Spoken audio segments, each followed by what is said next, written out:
ছোট থেকে খুব শখ ছিল আমার গাছ বোনা, পাখি পালা, মাছ অ্যাকুরিয়ামে চাষ করা।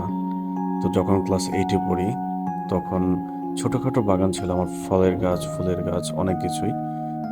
তো আব্বু একদিন হিমসাগর আম আনে। তো আম খেয়ে আমের চারা মাটিতে ফেলে রাখি, ওইখান থেকে গাছের চারা জন্মে। তো সেই গাছকে অনেক যত্ন করে বড় করি। তো অবশিষ্ট এখন তেমন কিছুই নাই, শুধু এই গাছটি ছাড়া।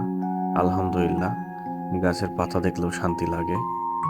তো এই হচ্ছে আমার সেই নিজ হাতে বোনা আম গাছ।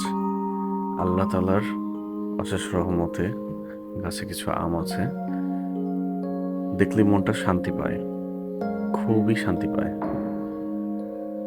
খুব ভালো লাগে যখন গাছের আম দেখি বা গাছে নতুন পাতা গজায়। তবে আগে অনেক ফুল গাছ ছিল, এখন সেগুলো কিছুই নেই। খুব মিস করি আমার সেই শৈশবটাকে। জানি না আবার কবে করতে পারবো, তবে ইচ্ছা আছে সুন্দর করে একটি গোছালো বাগান তৈরি করার। সবাই দোয়া করবেন।